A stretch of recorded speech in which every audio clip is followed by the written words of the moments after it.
Maka malaikat maut turun ke sini. Makanya ketika sakaratul maut sudah datang, maka yang baca Quran hentikan. Kenapa? Oh, memang gitu ya. Jangan semakin kenceng. Ayo Pak, insya Allah Pak, gitu. Al-Baqarah Pak, Al-Baqarah Pak. Al-Kahfi, Al-Kahfi. Enggak lah. Yang baca Quran berhenti dulu. Kemudian digantikan dengan kita mentalkin. Antum agak ke sana dikit. Masya Allah ya. Orang yang meninggalnya kooperatif ini.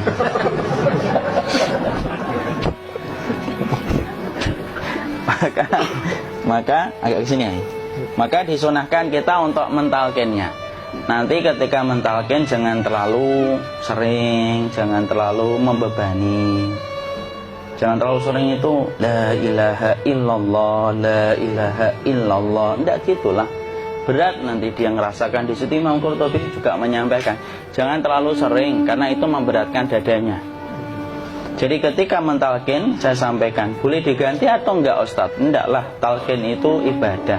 Ibadah itu tauqifiyah. Tauqifiyah itu enggak usah diganti. Karena Rasulullah mengatakan, lakinu ala mautakum la ilaha illallah. Talkin orang yang meninggal di antara kalian dengan la ilaha illallah. Enggak usah diganti Allah Ustadz yang lebih singkat, lebih pendek. Enggak usah. Subhanallah Ustadz, enggak usah. Kenapa? Karena talqin sudah ditetapkan ucapannya oleh Nabi, begitulah kita mencontohnya. Jadi tidak usah diganti. Cara mentalqin, jadi kalau keadaan sudah tenang, tolong kalau sudah sakaratul maut jangan ditinggalkan. Karena sesungguhnya pertempuran setan itu pada detik-detik kematian semacam ini. Dan betul-betul berusaha untuk menjadikan dia murtad. Nanti makanya di situ di buku nanti dibahas kan, pertempuran setan itu sampai detik-detik orang mau mati itu sudah ayo kufur, murtad aja tuh, kamu sakit kan? Nah, itu kayak gitu. Makanya jangan ditinggal. Capek gitu kok nggak meninggal gitu ya. Udah gantian mas. Dan jangan kemudian meninggalkannya. Mangkat dulu gitu. Enggak lah, janganlah. Terus ditampingi terus. Kalau bisa ya sudahlah, berikan waktunya kita untuk sementara waktu itu betul-betul berkhidmah kepada orang yang kita cintai terakhir kalinya. Cara kita kemudian mentalkin adalah, yaitu adalah di sebelah kanannya la ilaha illallah. Biarkan dia mencerna dulu, tidak usah buru-buru kemudian kita langsung nimpali lagi. Dia mencerna dulu sembari kita doakan, peluk, ya Allah dimudahkan gitu. Kalau ada orang yang bisa ngucapin la ilaha illallah itu siapa yang memberikan itu Ustaz? Yang memberikan kekuatan Allah Pak. Karena ngomong aduh aja sudah tidak mampu. Makanya Allah berfirman dalam surat Ibrahim, yusabbitullahu alladhina amanu bil qawli tsabit fil hayatid dunya wa fil akhirah. Allah teguhkan perkataan orang yang beriman dalam kehidupan dunia dan akhirat. Dunia itu ya ketika menjelang kematiannya. Makanya dia bisa ngomong la ilaha illallah. Sebenarnya ngomong aduh aja udah gak mampu. Kalau bisa ngomong, dia pasti ngomong aduhnya dulu. Tapi Allah yang menggerakkan. Ngomong la ilaha illallah. Makanya mangkana akhiru kalamihi la ilaha illallah dakhalal jannah. Barang siapa akhir kalamnya itu adalah la ilaha illallah, pasti masuk surga. Makanya kita lagi la ilaha illallah. Dah. Coba dulu. Tidak usah minta diburu-buru ya. Tidak usah gini. Ayo la ilaha illallah. Ayo.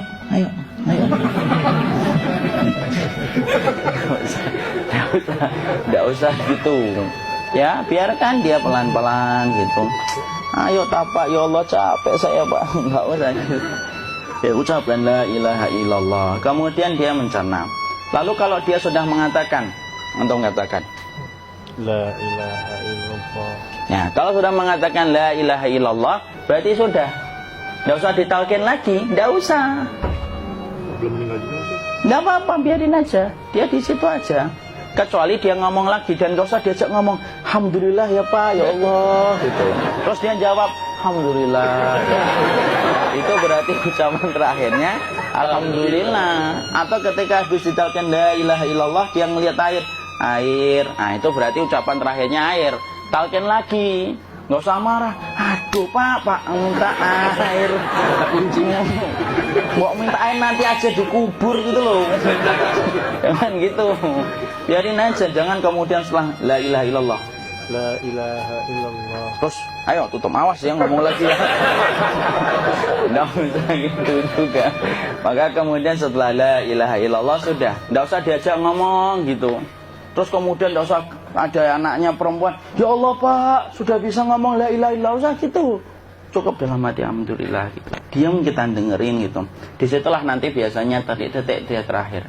Dia nanti ngeliat di sini Pak, prosesnya itu nanti kaki langsung sebagian jempol dingin dia. Kaki, telapak kakinya langsung kalau kita geningkan dingin kayak kaki yang kena AC langsung. Kemudian dia langsung ningkup gini, dikit dia, mulai kaku dia.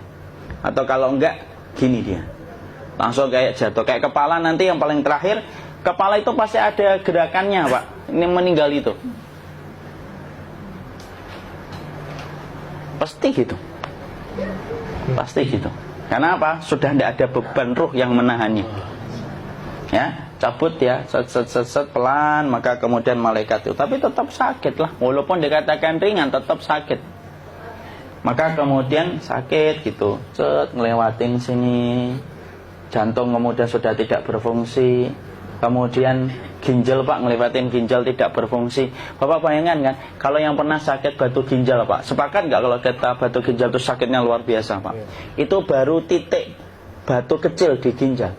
Kita bisa bayangkan tiba-tiba ginjal tidak berfungsi, sakitnya kayak apa Pak? Tiba-tiba ginjal nggak berfungsi, pankreas naik, kemudian tek jantung. Jantung ini dia masih hidup dia, di sininya masih hidup walaupun jantungnya sudah berhenti. Naik. Kemudian mata, dia ngelewatin mata. Organ tubuh yang paling setia sama ruh itu mata. Maka kemudian mata dia ngelihat dia, ngelihat keluarnya, naik dia. Ya dilihat ini sama dia.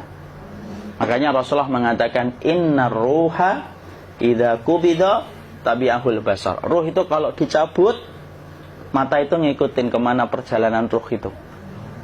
Makanya ada yang meninggalnya gini.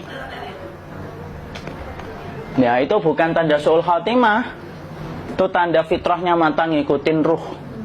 Atau kemudian bukanya sedikit. Ada yang kayak senyum Pak, ada yang kayak sini yang keringetan, nah itu tanda husnul khatimah. Ada yang senyum. Jadi sakitnya setelah selesai itu plong gitu loh. Makanya kemudian ada yang tersenyum. Maka itu tanda. Kalau kita ngelihat orang yang membuka mata kayak gini, tidak usah takut. Cepat-cepat kemudian kita nanti tutup. Biasanya kalau terlalu lama, itulah yang menjadikan ini tidak bisa ditutup. Makanya harus pakai kapas akhirnya. Karena apa? Karena pas meninggal nggak langsung ditutup. Biasanya karena perawat takut, dokternya juga nggak tahu itu, dibiarin itu. Makanya ada beberapa mata yang ditutup pakai tensoplas kan? Sebenarnya kalau langsung bisa nutup dia, fitrahnya nutup mata itu. Jadi kemudian kita baca Allahumma firlahu warhamhu wa'afihi wa'fuanhu atau bismillah wassalatu wassalamu ala rasulillah, tutup. Bismillah. Tidak usah takut. Kecuali buka lagi ya, ini baru kita kabur bareng. Kalau buka lagi Pak, insya Allah Pak, ya Allah, ya kita kabur bareng-bareng Pak. Diusap Pak, diusap gini. Enggak disenggol gini enggak. Begini kan, sudah meninggal dunia. Tangan boleh begini, boleh diluruskan, tidak ada ketentuannya. Boleh gini, boleh kemudian lurus. Tidak usah disalahin kalau ada yang lurus. Lu itu tangannya gimana sih? Posisikan kayak sholat. Nah, ada perintah kayak gitu. Jadi kemudian dikondisikan saja. Terus maka kemudian dipijit-pijit, akiknya dikeluarin. Kemudian jamnya dilepas, gigi palsunya dilepas kalau ada. Ya. Kemudian apa setelah itu? Coba buku.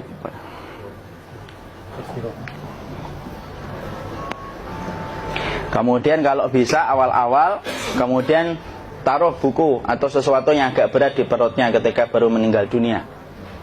Kenapa kemudian ditaruh kayak gini? Bukan apa-apa, supaya membantu sisa-sisa pencernaan dia untuk keluar. Nanti Pak, biasanya kalau kita taruh agak yang berat gini atau kemudian kita gini-gini kan, ini udah makan belum Maki? Udah makan belum makan kok udah gede ya?